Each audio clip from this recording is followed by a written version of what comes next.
Get on to rock, get up to burn, stand with the pride and burn, feel your desire.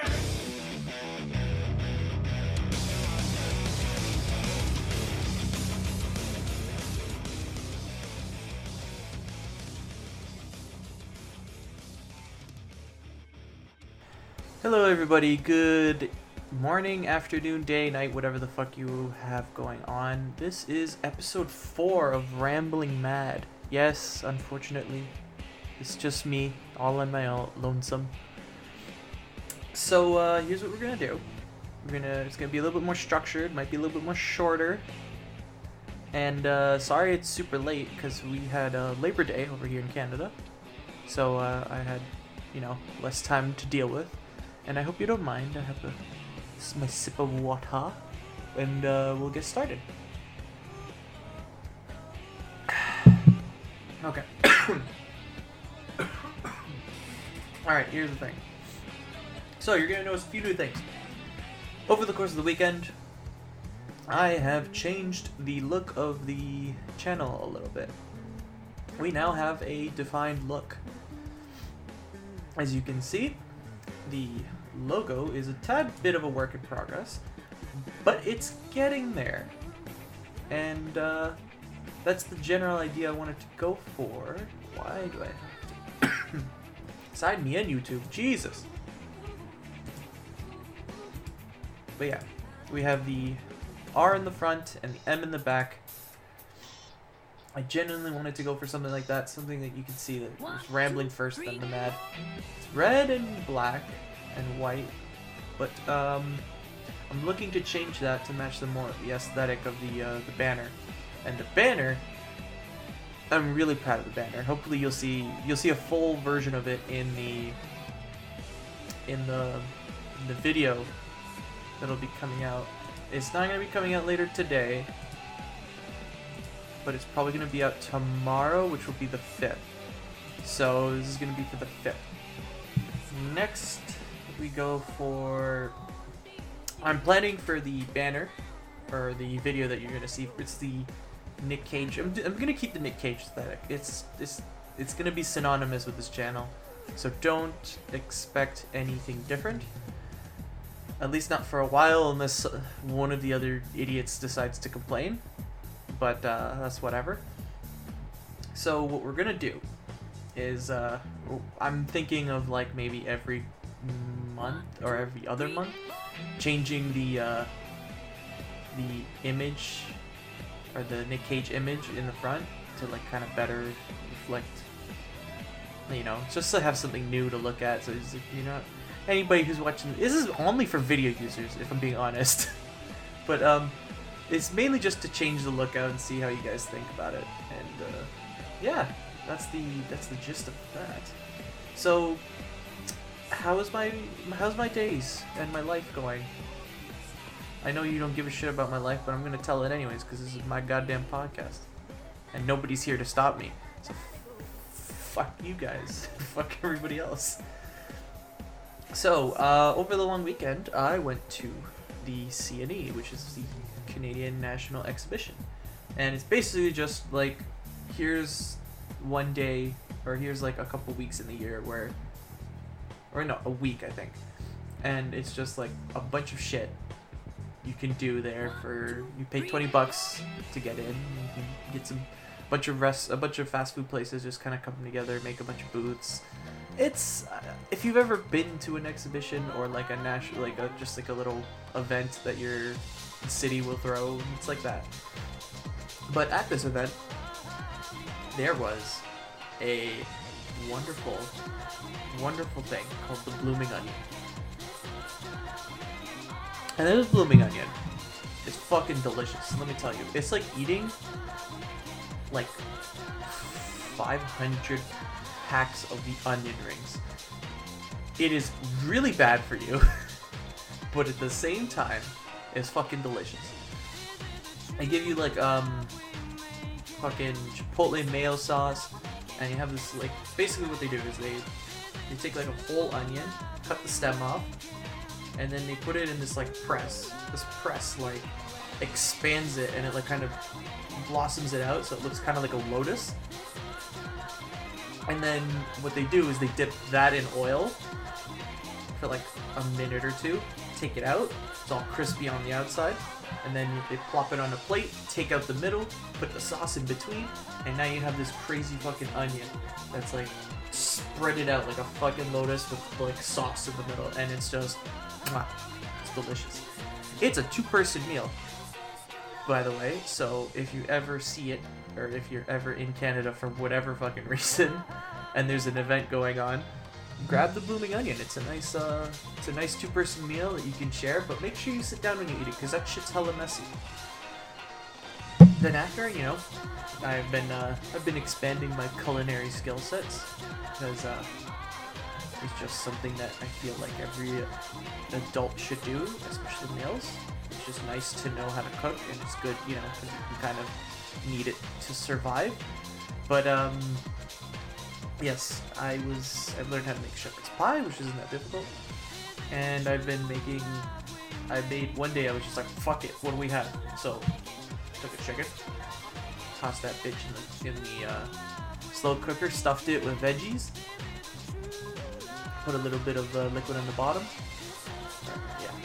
to let it like broil up a bit, and then once that was done after 4 hours in the slow cooker, tossed it in the oven, put it to broil, and yeah, we had a good, you know, rotisserie style chicken, stuffed with veggies, tossed it back in the slow cooker so nice and warm if I wanted to go eat it, and that lasted me like a couple days. I still have leftovers that I can use for something else, or I can take to work, so it's not a bad deal.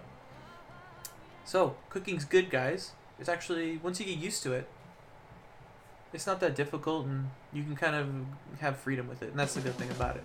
So, I recommend cooking, because if you can't cook, learn to cook. It's a good skill to have. And lastly, I spent the weekend mulling over what the fuck I wanted to do for my birthday. So if any one of you guys are listening, you don't give a shit, you can just skip past this, because after this little weird birthday segment, we're going to go into some more pertinent shit related to the internet, which I'm going to be super delayed about, but it's fine. So, I'm just trying to figure out for my birthday, ideas. Maybe I could go to Montreal for a couple days, but that might be a little too expensive, or I might just end up buying a new graphics card for my computer, and I'm sitting back home playing Resident Evil 2 like a loner. But I'm gonna have fun because that's Resident Evil 2 and I haven't played it yet, and I've been waiting till fucking October to do it because I'm a weird guy and I like themes. Because October's a scary month and I like themes, okay? And I feel like I'm going way too fast to move through this shit. Oh my, it's only been 7 minutes? Okay, guys.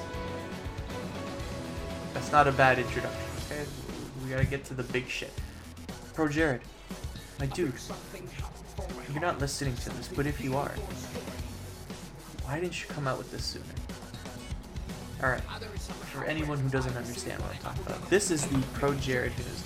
He came firing back with a video after like fucking how long ago? This was about a week ago. But yes, he came back at all the allegations and shit that's happened. God damn it, that's fucking loud. Yeah, and I can already see in the thumbnail, this guy is ragged. I saw the video, but the problem was this was about like 3 or 4 months ago. There was a issue where he formally announced on Twitter, after blocking his wife, his ex-wife, he formally announced on Twitter that they were getting a divorce and that it was their hope to exit this marriage with style and grace. And she proceeded to out him like a motherfucker, claiming all of this, and this. He was silent.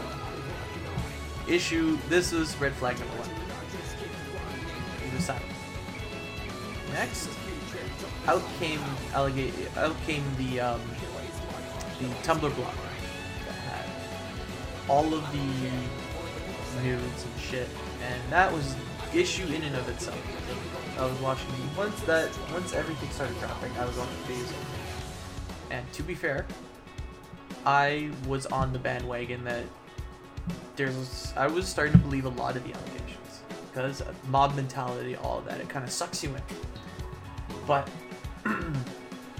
after viewing this video and after having sat on everything for a bit, and watching a few other videos from other people, so one from the Right Opinion, I believe that's what the YouTube channel is called. I will put it in the description. And he was just like, hey, well, we know what her side is the best, most logically sound because she actually provides the facts. The other sides haven't provided any facts, so until they do, I'm just of the opinion that she's right, he's right. And then, like, literally, like, 2 weeks after I'd watched that video, because I've been kind of, like, following it, but, like, it's, like, old news, but, like, I was ready to, like, just, you know, accept what it was. projared comes in, this haggard-ass look in the thumbnail, it just popped in on my, recommended, and I'm like, alright, click. And I watched 42 minutes and 36 seconds of just straight facts, admittance, and a whole bunch of stuff. But let's not be honest. Let's be honest. What am I gonna lie to you now? But let's be honest.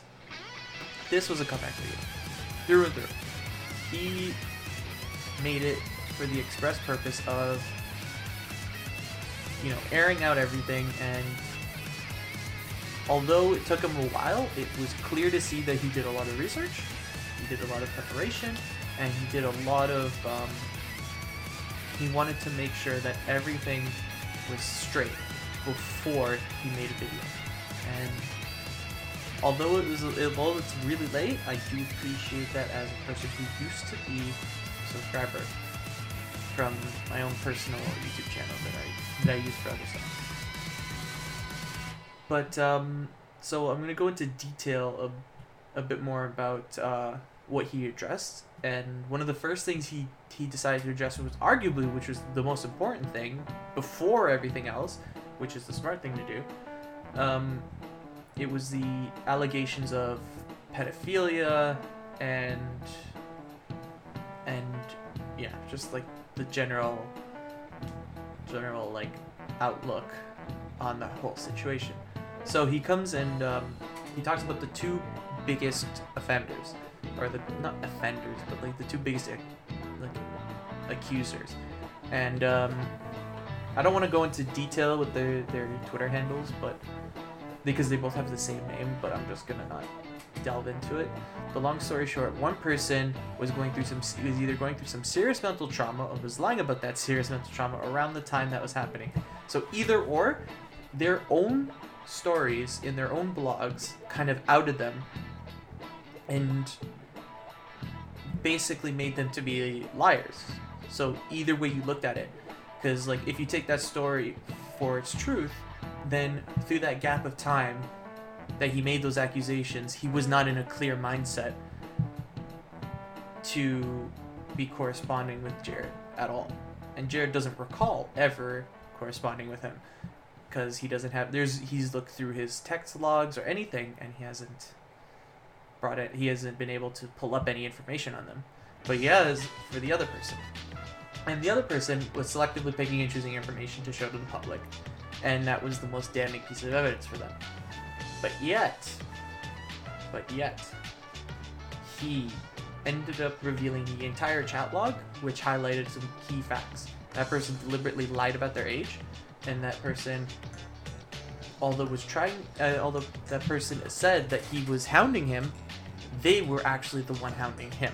So the evidence that he presents, the entire chat log, directly contradicts their evidence because they had selectively picked out and cropped images that would benefit their narrative. So those two guys out of the way got fucked.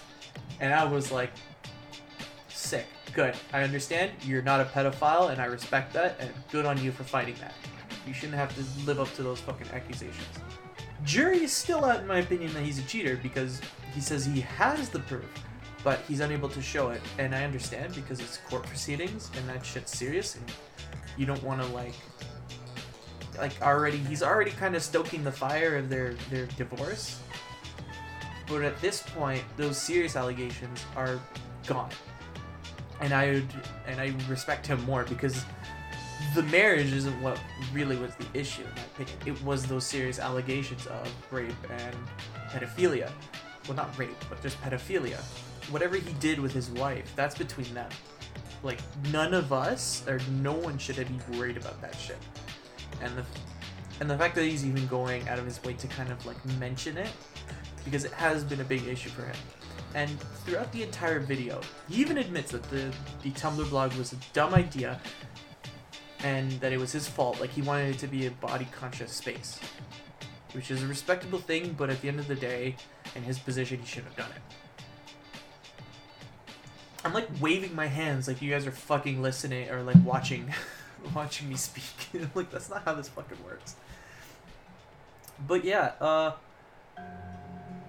the whole projared incident, it didn't, like, he looked really ragged. He looked super stressed. He was like he had like a stubble.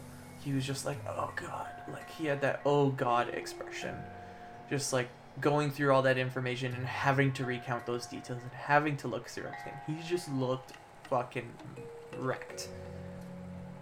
And he's not like, so in all honesty, this isn't something that, like, if he had done it earlier, I think the damage would have been mitigated a lot more if he was able to, like, combat the allegations first, because that is the most damning stuff. But if he didn't, because he didn't, it hurt his channel significantly. He lost like 200,000 subscribers.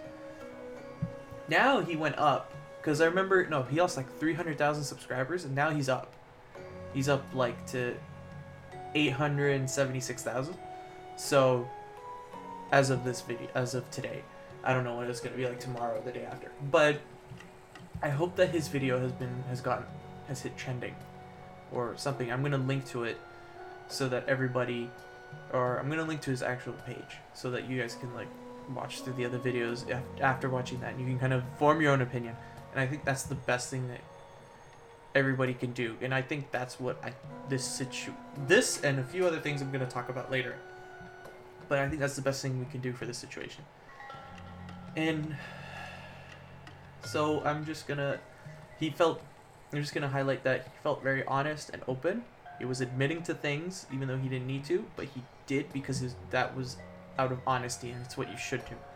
And I think being honest and respectful goes a long way to earning back the community that you lost. And addressing the allegations in a calm manner with a serious tone, saying this is what's going on. But he does raise a few things where it's like, he talked to lawyers. That's the thing that you should do in this situation. It's not the wrong thing to do. I understand, but I still think that you should have tried to push this out a little bit earlier. Granted, he was going through a lot of shit, because I'm assuming complete people on the internet calling you a pedophile, slandering your name, doing all this shit, and you know it's not true. So that would take its toll on anybody.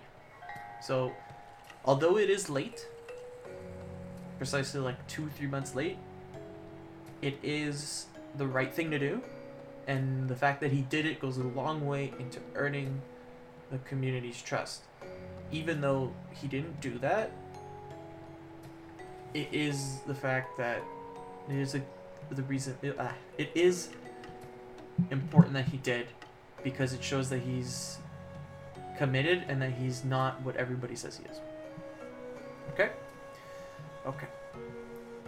Now on to more happy news. It's time for Monster Hunter, dude. We have Iceborne coming out in like a couple days? I think the 9th? Yeah, like about exactly 7 days. So, and as of this video, it's probably gonna be 6 days. But for those of you console players, you fucking get to enjoy it on launch day. And I'm just gonna highlight, Iceborne is a fucking deal and a half. For $30, you get basically you get an expansion. That's literally what it is. But you get so much extra content. They're bringing back so much old boys, and Monster Hunter is probably my favorite fucking game ever. Well, not ever, but just in the history of things. This is a really good fucking game. And something that I hold near and dear. But they announced recently Xenoblade, and then fucking like a couple days after Rajang. I don't know how you pronounce it. But we got Electric Doggo and Super Saiyan Monkey. Yeah, Mr. Yeetus the Fetus. Like that's what Rajang is. And so yeah, so Xenoblade and all of the old ones, Barkidios, Narkuga, Barioth? I think it's Barioth. I don't know. It's because they have Barith and then Barioth, and they're like two different monsters, completely different, but they have similar names, and it's fucking disturbing. But honestly, my biggest hope for Monster Hunter Iceborne is that it does well, because it shows that like console Monster Hunter World is here to stay, and I hope that the next version of the game makes it onto the Switch and whatever, like just it's a multi-platform release, including PC. It's just all done at the same time, because one of my biggest issues with World is because I bought it on PC primarily because I would enjoy playing it on PC more, and the PC is the thing that a lot of the people I know have, a lot of my close friends have, and something we all have, and we don't have to worry about, you know, whether or not the game is gonna be good or not, you know? Like, one of my friends even invested in a good PC just so he could play, like, Monster Hunter with everybody and just have a good time. So, something that we that's really important to us is that, although, like, Monster Hunter World has been out for a long time, it's an issue, like, the biggest issue that I've had with it was just the sparsity and the spread outness of the PC version. Because early on they promised that they were going to speed up the releases of all the content for PC so that it would become on par with consoles, so we wouldn't have to wait for shit. But lo and behold, we're getting Iceborne in fucking January, and we're probably not going to get Rajang until like early next year, like maybe February, unless they just dump everything into the Iceborne expansion, like once it comes out.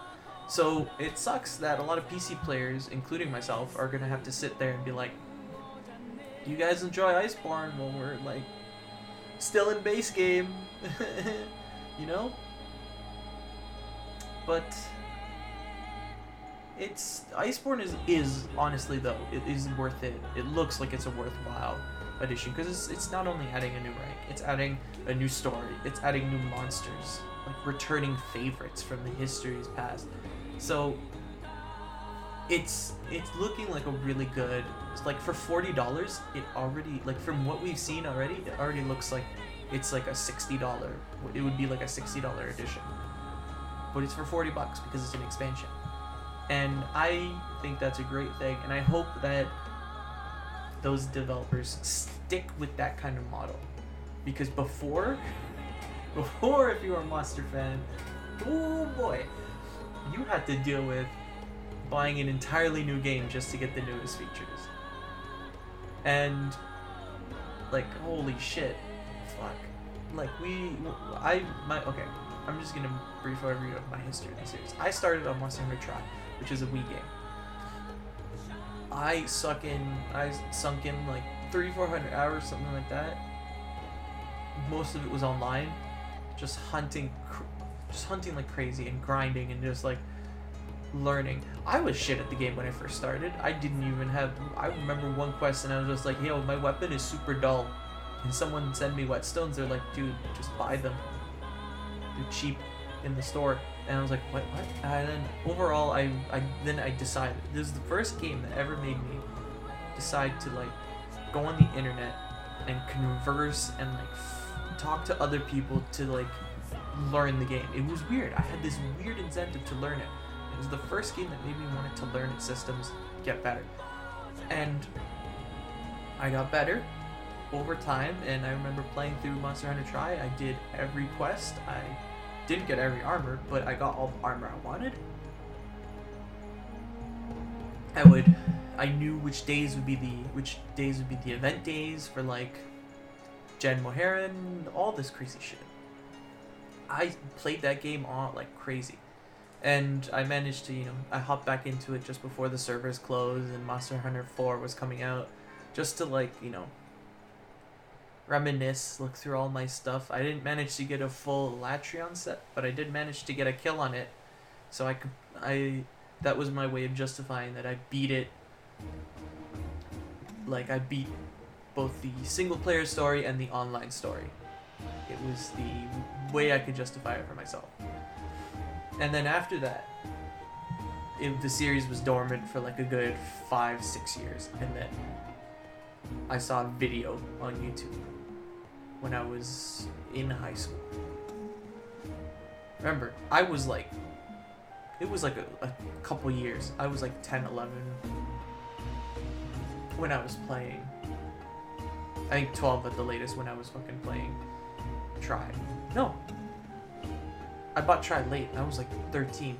So I'm like 15, 16 at the time. And I'm watching YouTube at home. I see a video. It's a Japanese video. It's Monster Hunter Triogy. It has this new monster called Brikidio. Like, it's this new monster that's fucking throwing slime everywhere. It's beating the shit out of things. I'm like, yo, this looks sick. I see a crazy new weapons. I see like hunting horns. I see dual blades. I see this. I see that. I'm just like, what the fuck is all of this shit? Because, wait, I don't. No, we had dual. Did we have? Hold on. I need to check. I don't know.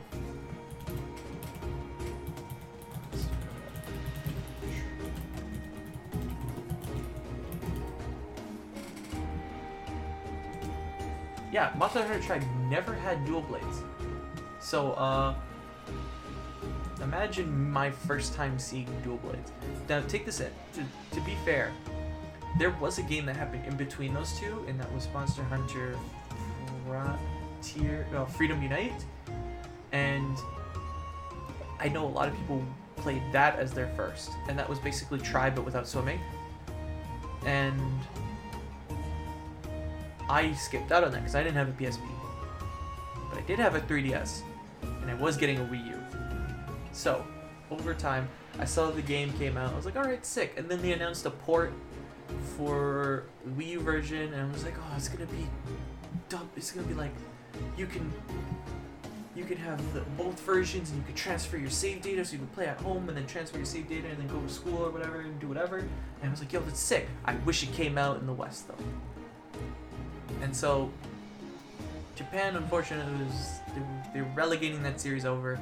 I don't know what happened. I believe there might have been a petition, but eventually they got the game over. I think Nintendo brought it over because they wanted more Wii U titles in the West.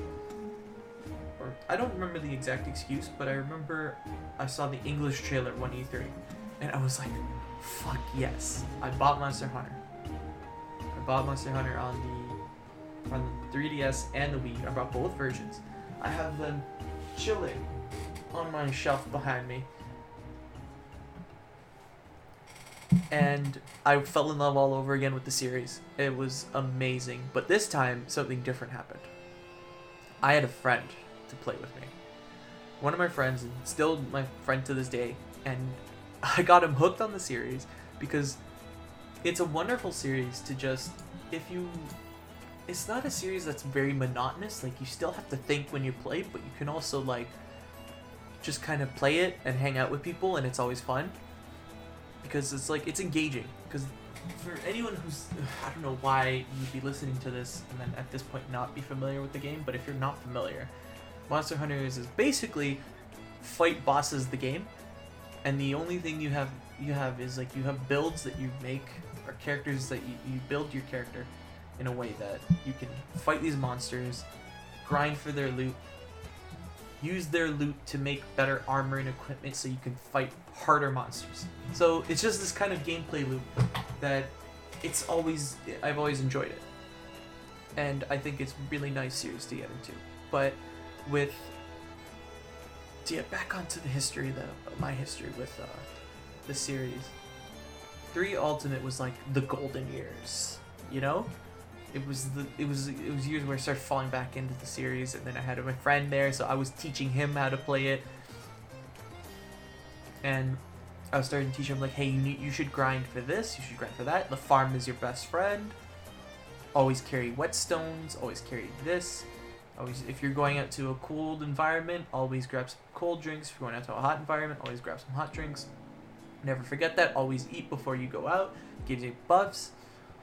And he was really into it because it's like it's an action game, but there's so much stuff that surrounds it that it's not really an action game, you know? Like it's a very cooperative game. There's a lot of elements, and when you have 4 people on a hunt together, it's really fun and enjoyable. So we got through that, but then he didn't like sit through it. He enjoyed it, but I don't think he did most of the solo stuff. And the biggest problem though was the 3DS version did not have online multiplayer, and he was only playing on the 3DS because it's what he had. He didn't have a job at the time, so he couldn't go out and buy it. And the next thing that happened was Monster Hunter 4 beta for 3DS came out. I grabbed us 2 codes, me and him played, and we played through online. We did some of the hunts. We had a blast because we were loving the new climbing mechanics and this crazy shit you could do, and like mounting was so fun. And we had a blast and went through that game again.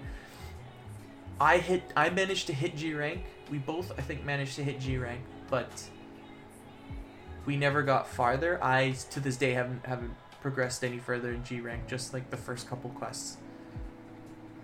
But I had a blast because Gormagala was a sick creature to fight. I got to basically fight the older creatures from previous Monster Hunter games, and I got to experience them like new creatures, like how a lot of people are experiencing the older ones in World. I experienced the older ones in Ultimate. Like I fought Rajang in that version. I remember grinding out Rajang to get Link's Skyward Sword outfit for Monster Hunter, and it was fucking hell.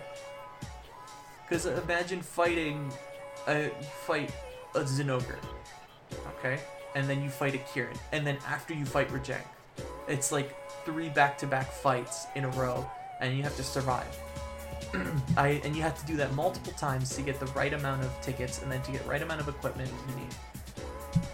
Because I made the sword and shield and the armor set. So, like, it's that kind of shit where you're just sitting there like, alright, it's time to go on the grind. You can just play Monster Hunter, watch some videos in the background, and just kind of go to town. You don't have to really focus too much. And if you really want a light time, you could go for a grinding quest and then have something else run in the background you can play and just leave it. It's something you can do. It's monotonous things that you can do. You can do a lot of monotonous things in those games that are productive, but not productive at the same time. And then after 4 Ultimate, there was Generations, and me and my friend got Generations, but we didn't go as hard into it because like it was the first time like the series was starting to pick up steam in the West, and what they ended up doing was they ended up deciding that it was a good idea to release the original versions, the ones in Japan, because normally what would happen is Monster Hunter 4 released in Japan, and then the Ultimate version would release to both the West and Japan. And now they started releasing the games like simultaneously because they realized both countries like Monster Hunter. And I think this big push for the West was a good idea because then World hit, and Monster Hunter World showed up on I think the PlayStation experience, like the PlayStation conference on one E3. I saw a dude with a big ass bone sword, and I saw a fucking big monster. I'm like, this is fucking Monster Hunter. It looks gorgeous. I want it. And to find out it was for PS4 and Xbox. I'm like, alright, sick. And then PC players commissioned. They fucking petitioned, not commissioned, but they petitioned like a motherfucker. And then 3 or 4 months later, after I was set to buy it on PS4, I was like, I'm gonna pre-order it soon because I need this game. And it was a shame because one of my friends was like, yo, I wish I could. My friend that I've been playing Monster Hunter with this entire time, he's like, I don't have a PS4, and I can't play it. And then guess what happened? They dropped the bomb that it's coming on PC. So we got everybody together. I said, hey, yo. I'm like, guys, if this game comes out on PC, will you buy it? Because I'm buying it, and I'm going to be playing the ever-living shit out of it when it comes out. And you know what happened? I bought it. I took way too many sick days. And I played the ever-living shit out of it when it came out. And it was a great time. I urge anybody who's into any kind of action games that really enjoy like building your character in different ways, doing different roles. In Monster Hunter World, I feel like this has the most customization in any of the series. Or maybe actually it's because I was an idiot in the original series and I was just building full armor sets because it was just the easiest to do and I didn't have to worry about stats or skills. And I was just like, I'll just take whatever skills I have, pump the rest into the negative stuff so that I don't have any negatives, and then I'm just going to stick with the benefits, and that's it. It worked for me a lot of the times, and I think the same can work for you guys. Just, I'm saying right now, Monster Hunter World has the best customization in any previous Monster Hunter game. There's a lot more freedom in World than there was in the previous system. In the previous system, it was good because there was a lot of minute control you had. In World, it's a lot more easier to understand, and because it's easier, it makes it more easier to create more complex builds because you'll understand the system better. Because you can make those same builds in the older games, but how those builds function won't be the same as in World because World is just a different Monster Hunter game. But World is a better one. And I suggest anyone play Monster Hunter. It's a good fucking series. If you like it, you like it. World is the best one to come into. It's very beginner friendly. But there's one thing I will say in World that there's one thing that I feel like they could improve in the overall series. And to their credit, they have done a lot of improvements over the years. It's just every game iterates and it's just better and better. But one thing they can improve is they need to have a better ease in. There's always been a problem with easing in and not telling players, like they always tell players that you need to be prepared for each hunt. But having done a lot of what they did, it still is a little daunting for new people coming in. Because there's just, you come in and there's just a lot of systems that you need to know of and a lot of combos and a lot of things that you need to understand. And people would be like, yo, builds, like what does that even mean? Like the skill system, even though it was changed radically, they never elaborated on it in World. Like it was something that I was looking up and then me and our friends were looking up because we wanted to see like, once we got to a certain point in the game, we were like, okay, let's figure this shit out. What are decorations? What do they do? And World doesn't do a very good job explaining all of that. It just kind of tells you what's there, and that's it. And that's a problem. They need to say, hey, listen, you have these slots. You can put whatever you want in there, and that means you can have freedom to make whatever kind of build you want. Like, you want to make a fucking health recovery dual blade set that regens your health so fast the enemy monster, every time they hit you, you fucking just regen it in like 2 seconds. You can build that. Also, clear decorate skill descriptions, some quality of life stuff. Bring back Leviathans. I want my boy Legiacris in there. I know it's difficult. It's weird with the structure of the worlds now, but hopefully you guys get it in the next game. And at first, when I heard that there was going to be less monsters in the world, I was a little disappointed.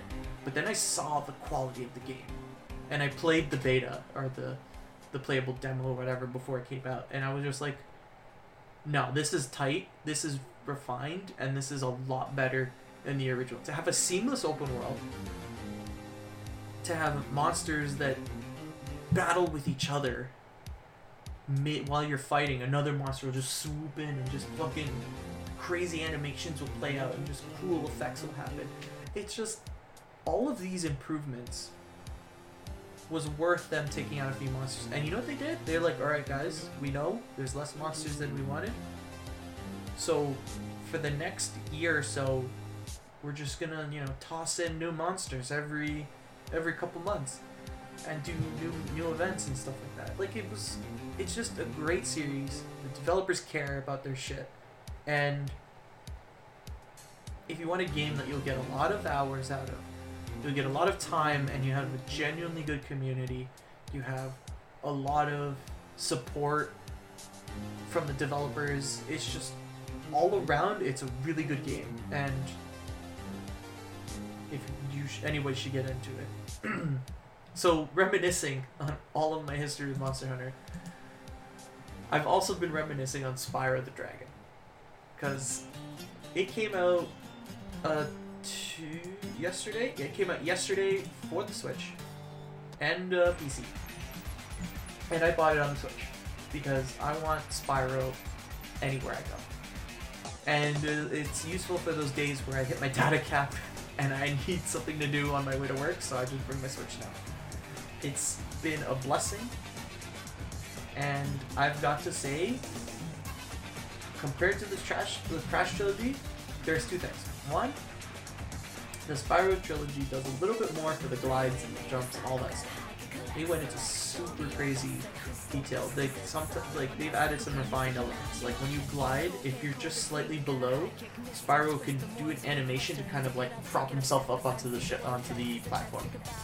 Because the glide physics are a lot different, and it takes a little bit to get used to, but they work. Camera is still an issue, but that's a product of its time. So I can't fault them on that. They did the best with what they could. They have a snap camera that snaps automatically to the back. But the biggest issue I've had is I will screw up occasional platforming, and I don't think it was there in the last game. Because I remember you could jump away and then double jump to glide onto a completely different direction, and the camera will just snap behind you without any issues. In this one, it doesn't do that quite the same. It'll kind of go like halfway, and then the camera will snap, and you kind of like have to quickly reorient yourself to like align yourself with the platform you're trying to jump onto. So it makes some of the platform difficult, but not to the point where it's unplayable. So it's fine. Also, this fucking game is really good. Like I really enjoy Spyro games, and I wish a lot of the newer ones followed this kind of trend, or the ones that were like that. I remember there was a few games after that tried to do that, but they didn't do it as well as Insomniac did. Because the thing that made the older Spyro games good was the levels were short, sweet, but packed. You know, they felt lively. And I feel like from what I saw in the newer ones, because I never played anything in the GameCube on it, so I never had one. But when I saw the newer ones, it just didn't feel the same. It didn't look the same to me. It didn't evoke that feeling of like these super like compact, believable, weird worlds that would fit in all together. And it was just really good it's really good to see all of those old levels just kind of remade and more streamlined to look nicer. And I gotta say, this remake is oozing with personality. Dude, the animations. I know I'm not much of a... I did a bit of animation school. Like, I learned a bit of animation in college. And it was mostly basic stuff. So, but the way that the characters move, like, they made the PS1 models and then make the PS1 cutscenes look fucking super dated. Because like you can tell back then they were trying, but they couldn't get away with it because of the tech. But now, the amount of shit they can get away with, because the tech is better, the animations are so crisp. Like every design, every model, every character that you come across is unique and its individual style and aesthetic to them. And it's just nice to see. It's just to see that they put the effort in to like flesh out these characters that you only saw, like they had generic Dragon Model 3 here. And I really appreciate that because it makes you feel like this is their original intention for the characters. Like this is the kind of imagination you would have put onto when we were a kid. Looking back, one thing I do and I don't like is both the voice acting. The voice acting is a mixed bag for me. Some instances it's really good, like in Ripto's Rage, and I'm currently going through. I just finished Ripto's Rage last night, and 100%ed it. And I was like, okay, Ripto's Rage is done. I'm just going through the 2 games that I played, 2 and 3. So I'm going through the 3rd game, and it feels weird not having the original voice actors reprise their roles. But at the same time, I feel like some of them wouldn't be able to, or they would be able to sound the same. I don't like the way Hunter sounds, because I remember him sounding kind of like this. Spyro, you can jump and then glide. And then a lot of the characters didn't, like, for the levels, you can tell there was, at least for me, you can tell that a lot of the voice actors for the other characters kind of pulled off, like, triple or quadruple duty for these characters. And a lot of them were trying to do the accents, but it just didn't feel the same as the old games. The old games just had, to me, better vocal personality, but that's because I have nostalgia goggles on for them. Lastly, the music. Thank God they put in the option to switch back and forth, because me personally, the new mixes are really good. Like 90% of them are good. There's a few misses, like Bamboo Terrence like terrorist shits the bed, and they kept the sniffing crackhead, but they didn't take the chant. They took the chanting out. It's weird. There's some weird design choices with the music that they did, but they gave the option so you can listen to the older tracks, and that was perfectly fine and I'm good. Also, I missed the stupid in Colossus. Y'all fucked up. If any of you guys are listening for the remake, y'all fucked up. They didn't keep the chanting. They got rid of that and put it with some other shit. And I was just like, why? Just look at the cutscenes in the game. Just get the old Ripto's Rage 2, Spyro 2 Ripto's Rage, put that disc in, and then just play the game and just do everything word for word. Don't try, like, I get it. Make things better, like the models and the animations, but the voices is what a lot of people are going to recognize more so than those things. Actually, that and the visuals, but the visuals are obvious, like they needed the upgrade, and it's just to elaborate on things. So, also, they added something, I don't know if this is for the console versions too, but I was like looking, I was like, whoever did the port for this game understands the plight of a PC player, because I was looking through it and I was like because I like to go through the options and check shit out, see what they have, because some of them are just like the options like 2 or 3 things. Well, unfortunately this game was 2 or 3 things, but it had one very, very important thing. It says, while docked, remove motion blur. I was like, they get it. Somebody finally gets it. Just fucking options, man. Every console game should have the options for you to remove motion blur and anti-aliasing. I understand some people notice anti-aliasing. I don't fucking notice shit. Also, post-processing. Get rid of post-processing. You can, those 3 things, they'll save you frames and fucking great shit. Listen, the game runs really well on the Switch. I believe it feels... It's hard to notice the frame rate with how the game runs. Like the game, if it's running at... I feel like it's running at a consistent-ish 60. And while docked, because it's like... I have it set so it's the same resolution as undocked. So consistent frame rate all the way through. In fact, if anything, it runs better on TV because of the added boost. But the game runs at a consistent frame rate. You don't need motion blur. It doesn't make sense. So having the option to take it off, like you only put motion blur if your frame rate's super shit. Like if it's 30 FPS or if it's 20 FPS and you want to blend it a bit better, fucking motion blur all the way. Go nuts.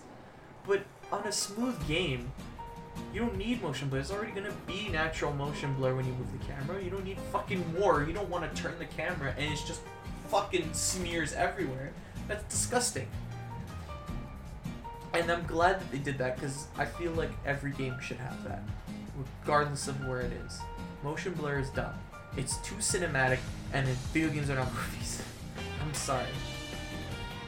So for the devs, I hope that you guys take note that this game, Spyro Trilogy, is really well done, and it's a really good, solid game. And I really recommend anybody who's played the original trilogy to play through those. Those are really good games. They feel different than what you're going to be used to. It's going to take a little bit to get used to it. There's some cringe in it. Mainly the dancing skeleton that does the fucking Fortnite floss. But that's really it. The version I'm playing is the Switch. It's a very competent version. So if you want one that's on the go, it still looks visually good. And blown up on a screen, it's not that bad. If you play it at 720p, you won't have any issues. I'm pretty sure it looks better on 1080p, but I like it at 720p because it just runs smoother. And yeah, it's just a great time. Spyro on the Switch is really good. So I'm gonna call it, guys. This is it for the solo cast. It's a little on the short end, close to an hour, but that's not bad. We fill out time. That's how we do it over here. All right.